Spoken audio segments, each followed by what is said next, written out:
Alrighty, so thank you for joining me, and for those at home who are watching live right now, uh, is currently playing in the Lehman Trilogy at the Broadway Playhouse.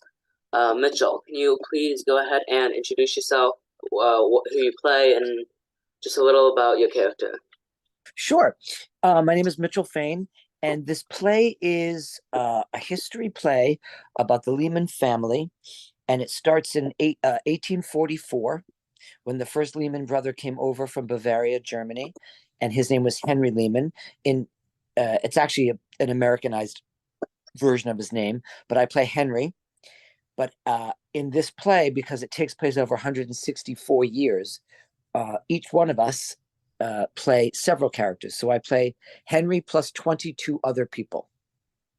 In fact, the character that I play most, the character that's in all three acts, is a nephew of Henry's, named Philip Lehman, who was a huge part of American history. So we play a lot of people. And how accurate is this play based on what really happened? That's a really good question. This play was written by an Italian man named Stefano Massini. And so often, when someone who's not American tells an American history, there is as much mythology surrounding the story as there are facts. So these people existed. They were involved in all of the things that were discussed in this play, whether or not, for example, it's implied in this play that Philip Lehman created the Panama Canal. That is not fully true. Was he part of a group of many, many people who financed the Panama Canal? Yes. But did Philip Lehman one day say, I have the answer, I have the idea? Probably not. So it's not that it's historical fiction, it's that it's a condensed version of history. That's awesome. What is Lehman Trilogy about? We basically went over this, but just like the Well, it's about, okay, so in 2008 there was a huge market crash in America, right? A huge, the banks collapsed, and Lehman Brothers Bank was the center of it, and there was very famous footage of the glass building and people taking boxes of forms out, and they became the symbol of this stock market crash and the failure of capitalism and the predatory lending of banks. And so Stefano Massini said, it's interesting that at the time of the demise of the Lehman Brothers Bank, there were no Lehmans involved in the bank. So he thought, wow, what happened? How did it start? So most people know, people who, were sort of alive at the time and adults, and they remember this happening in 2008. And that's all they know about Lehman Brothers. They don't know who the Lehman Brothers were, how it went from 3 Jews escaping persecution in Germany, came to America, and what led to the success of the Lehman Brothers and then the eventual demise of the business without any of the Lehman family involved. So that's what this play is about. It's 164 years that tells the history of not just this family, but of America, of the American dream, of the immigrant experience. What did you think? You saw it, didn't you? Yeah, I saw it. I won lottery tickets, and the first act it went by fairly quickly, and it's crazy because you really see all the small details that really fit into how the Lehman Brothers rose and then ended up falling. Yeah. Oh, I'm glad that you saw it. Yeah, it's a very detailed play, and as an actor, our job is to embody all those subtleties, all those nuances, all those little moments in as quick and clear a way so that you don't feel like you're sitting forever, right? The play is in 3 acts, and so there's 2 intermissions, and so we try to keep things moving. Not a lot of pausing in this play. And you guys don't really get a break on off stage either. Very rarely, maybe enough to go off and get a sip of water. But when we leave, we're coming on very soon. So you really take your intermissions. Yes, very seriously. We take our intermissions very seriously. The little hot water, a little tea with lemon, put my feet up. Yeah, it's intense because for the people listening, it's a 3-act play, which is long for modern plays. Most plays these days are like 95 minutes, no intermission. Whereas this is 3 acts, and only 3 actors. So over 164 years and all the different people and generations, there's only 3 of us who play all of those people: old people, young people, men, women, the children of people, the nephews, the fathers, and so it's an enormous undertaking for just 3 people. Yeah, it's crazy to see the three people, but then it's crazy to see like there's a lot of things you don't see before the show until the stuff actually happens. Like the TV screens at the beginning of the show. You don't see that in the set design until Yeah, lights fade and you see TV, TV, TV, TV. isn't that cool? The TV and the lighting and the projections, I think, are a really beautiful element of this show. And I was towards the back, so I got to see all the full projections too. It wasn't just Oh, cool. yeah. Yes, that's smart. I know I've mentioned that to people too, that if you sit a little farther back, you can see it from sort of from above. Usually people think you have to sit up close, but for most shows that have full projection, you want to sit maybe like dress circle so you Yes, can. I feel that way. I feel that way about musicals too, because I like to watch the choreography from above. I like to see the patterns that the choreography makes, as well as people's feet, and when you sit a little farther up, you can see it from above. And there's a lot of cool special effects in the show too. I'm not going to spoil anything for anyone who hasn't seen it, but a lot of the ways they end each act, Yeah, this cool stuff. this cool, mind blowing, yeah. I also really love, I'm very appreciative of Andre Plus, who's the sound designer, because every sound that you hear is either composed by him or tweaked by him, or uh, things that he found, train noises, incidental music, sound effects, and even like he puts effects on our voice when we're younger so that the treble is a little higher, so we sound a little younger, or we sound like a radio, or we sound like someone's in an old-fashioned microphone being a politician, and all of that is from the sound designer, which I think is really cool too. It's awesome, yeah. And with how small the theater is, it really feels like you're in that environment of the Lehman Brothers. I love that. I'm glad you experienced it that way. And then, what made you, when you were younger, want to become an actor? Oh God, Timothy, are you Timothy or Tim? Timothy. Timothy. That's a very good question, and I'm going to be 57 in a week and a half, and so it's such a long time ago. And so the short answer is, uh, I'm a middle child. The long answer is like dysfunctional family, and my role as a kid was to be the peacemaker and the entertainer, and so I developed. I think I'm a firm believer, and I hope this isn't too heavy for your purposes, but I'm a firm believer that the stuff that we go through when we're young, if we don't let it defeat us, becomes our superpowers.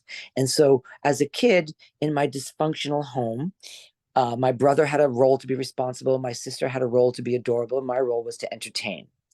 I didn't ask for it, it was sort of assigned to me. And as I grew up, I realized I was good at it. And so I allowed that experience to turn into my own personal superpower. So that's the answer. I was sort of assigned entertainer, and because I was good at it, and then I realized, oh boy, I can make a living doing this. Yeah, I like the middle child though because that's also similar to the Lehman Trilogy with the head, the and the in between. Yeah, that's right. That's right. Right. Their birth order and the way in which in families we put value on that affected a lot of the decisions that were made. There's many references in the play over generations about, well, I'm the oldest, or I'm the father, or you have to listen to me because I'm young and I understand the way the world is thinking now. And all of those things do become significant in the way in which choices are made. That's awesome. Yeah. What is your favorite moment or moments in the show? I have so many because it's so long. My favorite thing about the show, I'll say that first, and then I can give a more specific character and moment. My favorite thing about the show is working with Anish and Joey, who are my 2 co-actors, because they're such nice, kind, talented men. And so the experience of being with them so often and so intimately is really fun and really satisfying and always interesting. And one of the things actors and artists need to work well is to feel safe.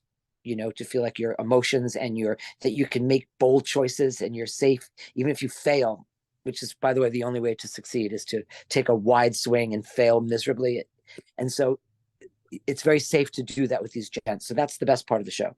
My favorite character, honestly, is Ruth Lamar, who's the wife of Robert Lehman. We meet her in the third act, and I really love playing her. There's something powerful and sassy about her aggressiveness and her decisiveness and the way in which she uses that to inspire Robert Lehman to be more proactive and make decisions. I really like playing her.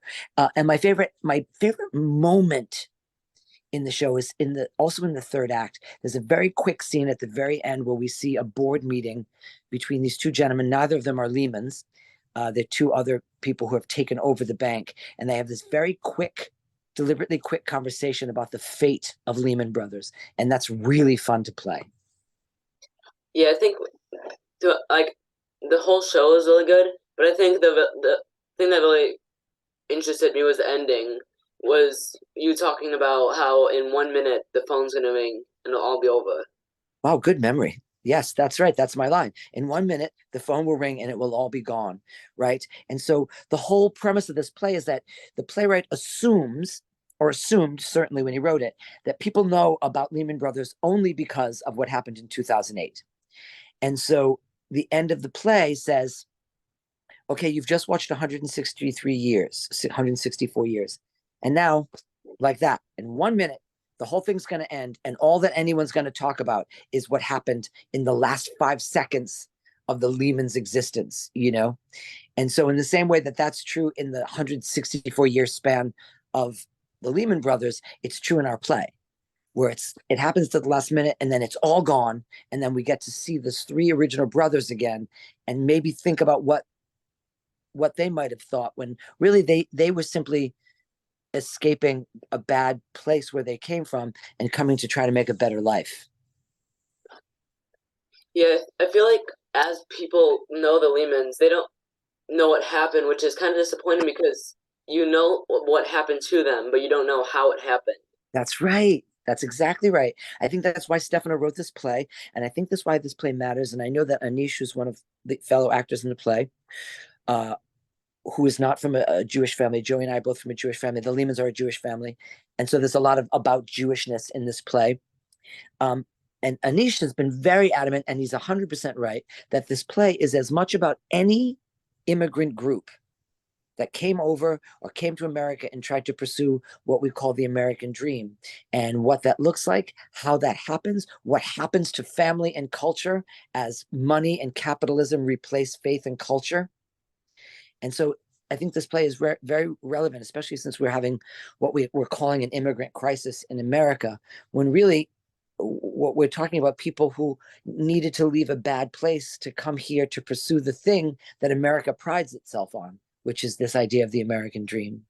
And I think talking about the American dream, it's interesting because in the lobby of your theater, you see what the American dream means to everyone. And it was really interesting reading each and every person of what this dream meant to them. Yes, there's a blank wall where you can write. They ask the question.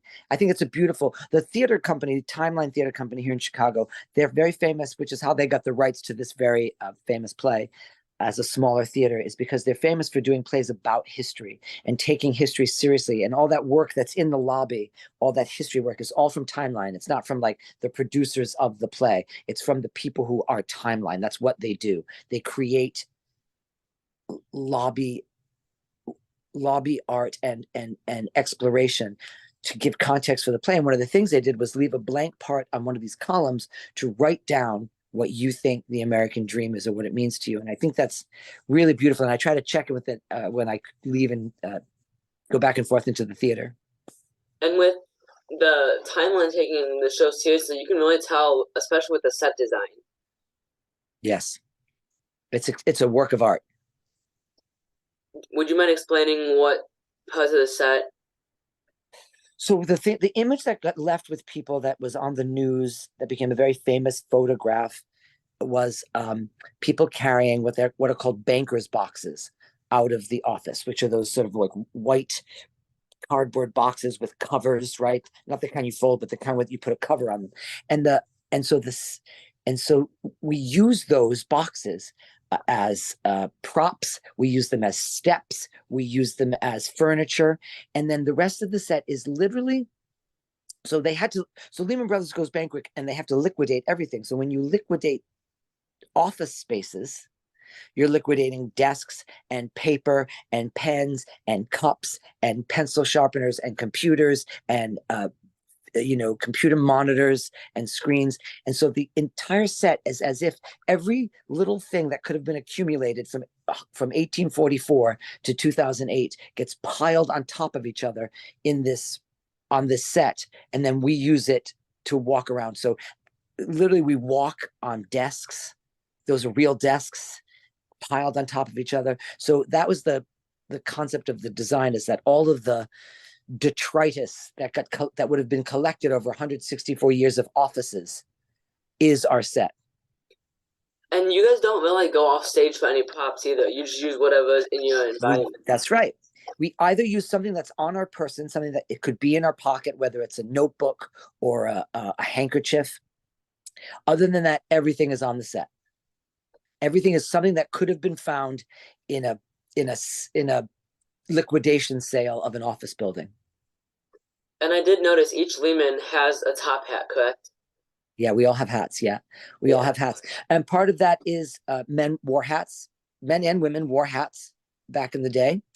And another thing is because there are Jewish prayers in this play, it's rare. It's very rare for Jews to pray without their heads covered.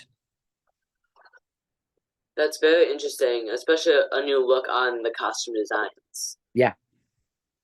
What was the audition process like for the show? I was sort of lucky because when they got the rights to the play, the director, who is someone that I have worked with before, not on something this big, but I've worked before, was interested in me being part of it. So he asked me to do a reading of the show before they even announced that they were doing it. So I got sort of a chance to read it and hear it and speak the words. And so that was sort of my first audition. So even though it wasn't technically an audition, it was literally just for the theater company to hear the play out loud. Now that they got the rights to it, then they were like, woo, this is big. Now we got to do it. We should probably all hear it together. And so that was sort of my preliminary. So then I got a call back. I got a call from the director saying, listen, I'm putting out audition notices. And if you don't get one, it's only because I'm waiting to call you for callbacks. So don't get nervous, which I thought was incredibly generous and kind. And then the callback process was so generous. There were two directors, which is rare for the theater nerds in this and listening in. Usually you have one director, maybe an assistant director. But in this play, there were two full co-directors. No one was more important than the other. And, there was questions like, oh, how is this going to work? What are their styles? And so they were also both part of the audition process. And so it was actually really amazing to get feedback from both people. It was, for those who know, when you audition, you prepare, then you audition, and then you get adjustments. A director says, great, I love that. Can you try it with, this or that, or whatever thing that the director has thought or would like to see, because they're trying to pull something out of you, or they're trying to learn something about you or the character. And then part of your job as an actor is the ability to make those adjustments, even though you've practiced something else, your ability to be flexible. And so to get those kinds of adjustments from two different people was its own challenge. And I think as a result, made the audition process more fun, because if the challenges of those things isn't fun for you, you better choose a different profession, because this is a challenging profession. And also, I think it might have helped me get the part, because I was able to take both of their notes and both of their thoughts and integrate them. And I think that was what they were looking for as well. What did you think when Lehman Trilogy got extended longer? What was wild is that it got extended before we even opened. It got extended from word of mouth and ticket sales before we even officially opened, because we did 9 previews, which is a lot of previews for Chicago. Chicago doesn't usually have that kind of luxury to do an entire week plus of paid previews, paid audiences coming. And that's how you learn. You rehearse the show, you tech a show, and then you preview it to learn what you got, what you don't got, what you got to change, what you got to shift. And we were sort of ready from first preview, and because of that, the buzz and the ticket sales from that, we were asked about extending before we even officially opened. So it's exciting. We're open until November 26th, although we're taking a week off because there was something already booked in the theater that they can't switch. So we're going till the 29th of October, which is my birthday. And then we close for a week, and then we come back and we run till the end of November. That's crazy. I'm excited. I love doing it. It's exhausting. And I say this to all the aspiring theater people listening. This is the kind of play that you have to use all your skill sets. This is a play for professionals. This is a play that you aspire to be able to do, and I'm proud to say that we pulled it off. I mean, you still get nervous and you worry, but this is a kind of play that challenges an actor's skill sets in the best way. There's definitely a lot of challenging parts that I saw, but Yeah, if you could give any tips or advice to your past self, what would you say? that's a very good question. Here's what happens. So I live with my partner, and he's very good about being a theater widow when I'm busy and I can't spend time. And he sees me when I work on projects get very focused, and he sees me get not neurotic, but anxious, a little nervous, and a little nervous. Oh God, what if it doesn't work? What if I'm not good? What if all these things? And he knows that that's part of my process, that helps me work harder. But if I could tell my younger self something, I would say, learn to accept the unknown while it's happening. Don't get scared during the process. Know that fear is part of the process, and it's all going to work out because you're going to do the work. I think I would have, because now I know that I get nervous, I know that I get scared, but I don't panic. When I was younger, I panicked as a younger performer, and I wish I could say, don't panic, it'll work out. You're still going to get nervous, you're still going to work hard, you're still going to get nervous. That's normal, but it's all going to work out. That's normally what a lot of actors worry about when they're older. Is this going to be working out? Is this a good enough That's right. profession? That's exactly right. And so I would just tell my younger self, do the work and it will work out. It's really about the work. It's really about the work. It's about, it's like I was saying before, like if you don't love the work, if you don't love making a choice and having it be the worst choice ever, and everyone giggles and laughs because it's such a stupid choice, but you had to make it, because in the making of it and the discovery that it was the wrong choice, you learn what the real choice is. But you can't find that until you are brave enough to make the wrong choice boldly, loudly, publicly. And so if all of that, doing the work, the memorizing, the analyzing, the attempting, if that's not fun for you, then you got to find something else to do. Yeah, and that basically answered the last question too about, is there anything else you want to say to fellow actors out there? Um, I always say this when I'm in a position where I'm teaching younger actors. Like oftentimes when you work at a regional theater, you're asked to sort of speak to an apprentice program or a group of younger people. And I always say this: ask yourself first if you're talented, and be honest with yourself, right? Because it's brutal if you don't really think you're talented. If I say that to you and you go, oh, I don't know, there's no way you can make it. You have to believe it. And so just figure out if you're talented. And I do this. This is my test. Do the homework, which is script analysis, not just a little bit, real script analysis. Memorize your lines, not just a little bit, memorize your lines, understand the history, understand the character, do all that homework, and then say the words without tension. And if the words bring emotion, you're an actor. If you've actually, if they don't come, it means A, you didn't do your homework, or you're not an actor. That's a really great introduction to acting for anyone. Well, I'd like to thank you for joining me. And Thank Lehman you. Trilogy runs through November 26th, correct? 26. Correct, yes. So, and tickets are still available now on BroadwayInChicago.com. It was a great show, and you can even learn a little bit about Lehman Trilogy. This comes in your program. Yeah, isn't that cool? It's awesome, and you get to read it, learn more a little about Lehman Brothers, the corporation, and yeah, it was a really good show. I highly recommend it. Thank you so much. Thank you for coming, and thank you for asking me to come chat with you. Of course, I'll talk to you later. Bye bye, Tim. Bye bye. Timothy. Bye.